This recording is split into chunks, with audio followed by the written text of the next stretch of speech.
So here is the article from the Journal of American Medical Association from their internal medicine archives. It was published on February 12th, 2001, and the title is Low Triglycerides, High HDL Cholesterol, and Risk of Ischemic Heart Disease. So ischemic heart disease is the same as coronary heart disease. So what I already described, which is like the narrowing of the blood vessels through the deposition of cholesterol resulting in plaque that can lead to chest pain or heart attack later on. Now, in the introduction here, the authors go on to say that in the early part of cardiovascular epidemiology, there were 4 major risk factors of ischemic heart disease that were established. And these major risk factors were 1, high LDL cholesterol concentration, right? So the amount of cholesterol found in the low density lipoprotein. 2 was hypertension, so having high blood pressure, that was a risk factor as well. 3, low physical activity, so if you're not active, you're at higher risk of heart disease. And lastly, smoking. Of course, smokers are at higher risk of heart disease as well. So these 4 risk factors were established early on. And then what they also found out was that these major risk factors tend to coexist with high triglyceride and low HDL cholesterol concentrations. So if you look at someone's blood markers and you see that they carry low triglycerides in their lipoproteins, and when you look at the HDL specifically and that lipoprotein has low levels of cholesterol concentration, then those markers coexist with the major risk factors we just talked about, which is high LDL, hypertension or high blood pressure, low physical activity, and smoking.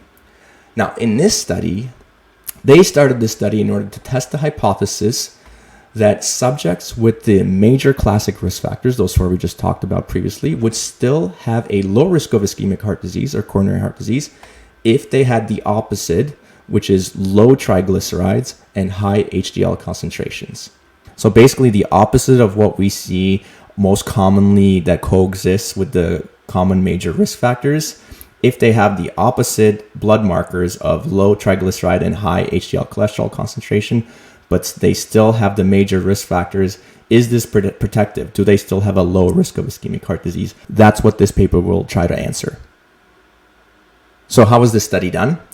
Well, so CMS stands for Copenhagen Male Study, and this was a study that was started in the 1970s. It was a cardiovascular study of over 5,000 men. But that's not this study, but this is a follow-up to that study. So between June 1st of 85 and 86, June 1st of 86, all the survivors from the Copenhagen Male Study were invited to take part in this study. 3,300 people agreed. Their mean age was 63 years, ranging from 53 to 74. And these people were examined with measurements of their height, weight, and blood pressure. And also a blood sample was taken for lipid measurements after the subjects had fasted for at least 12 hours. So this is really important that they fasted for 12 hours because then you really get a good reading of what their kind of baseline triglyceride levels are, and you're not getting a reading of what they had for a meal basically prior to the test. They excluded people who had a history of acute heart attacks, angina, like stroke. So this is important as well. It's good that they've done that. And so overall, just under 2,906 men were eligible for this prospective study.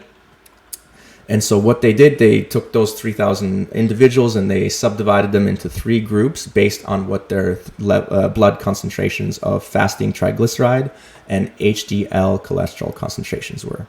So one group was the high triglyceride and low HDL cholesterol concentration group. So basically the people who were in the highest third of triglyceride measurements and the lowest third of HDL cholesterol measurements were in this one group. Then there was the other group that was the opposite, which was the low triglyceride and high HDL cholesterol concentration. So the people with the lowest third of triglyceride measurements as well as the highest third of HDL cholesterol measurements, they belonged in this group. And then there was the intermediate group, which was the people that didn't belong either in the first or second group, then they were in the intermediate group. With that kind of subdivision in mind, there was a follow-up done years later in 1995. A registered follow-up was carried out on morbidity and mortality between 1985 and 86 when it was started, and December 31st, so the end of 1993.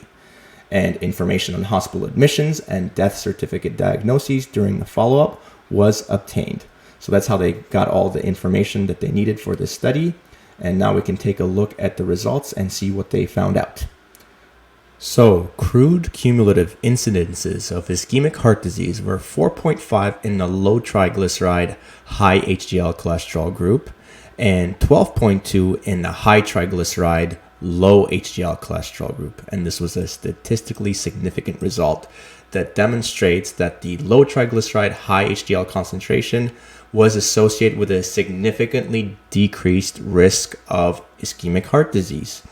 And with their statistical analysis, they also say that the high triglyceride, low HDL cholesterol concentration was the strongest risk factor of ischemic heart disease. This was in comparison to the traditional 4 risk factors that I already mentioned. Now let's take a look at figure 1 here. Here is figure 1, and on the y-axis we have incidence of ischemic heart disease. And then we also have the 3 groups that I already mentioned, the low triglyceride, high HDL cholesterol group, the opposite high triglyceride, low HDL cholesterol group, and the intermediate group. And these 3 groups are further delineated by a third category, which is LDL cholesterol level, which is one of the traditional risk factors we think of. So high LDL cholesterol is seen as a risk factor for ischemic heart disease. So we have people who are high LDL cholesterol on the right side and people who are low LDL cholesterol on the left side. And what we see is, regardless of LDL cholesterol levels, there is a clear gradient of risk seen across the 3 groups, with approximately 2 to 3 times higher risk of ischemic heart disease in the high triglyceride, low HDL cholesterol group compared to the low triglyceride, high HDL cholesterol group. We also see that those with high LDL cholesterol levels and low triglycerides and high HDL had a significantly lower risk of ischemic heart disease than those with low LDL cholesterol, but high triglycerides and low HDL cholesterol. And this was the case with the other conventional risk factors, which they demonstrate in figure 2.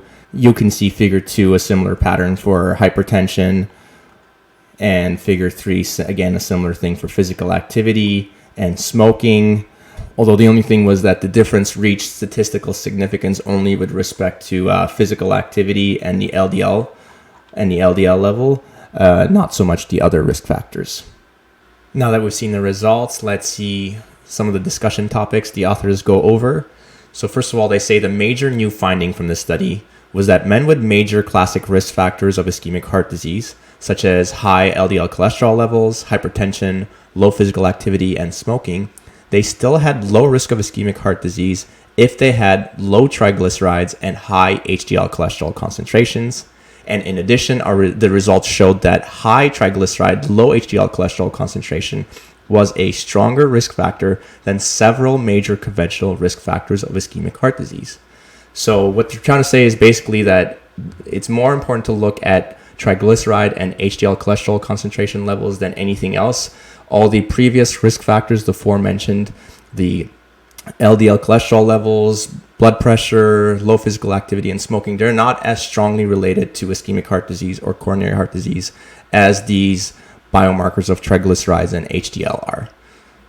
Now, why is that? What is the biological plausibility behind that? And here the authors give a little bit of context to make sense of it all. So they say, we think that our results should be considered with special reference to the absence or presence of the metabolic syndrome. So what is the metabolic syndrome? This is important to understand.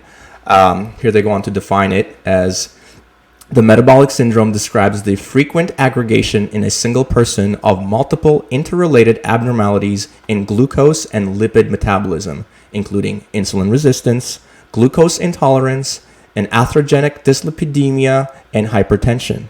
So that's a lot of bad things that are going on, that are going wrong with your metabolism when you have metabolic syndrome. So you really don't want that. And so metabolic syndrome is believed to play a major role in the pathogenesis and clinical course of what are often referred to as diseases of Western civilization.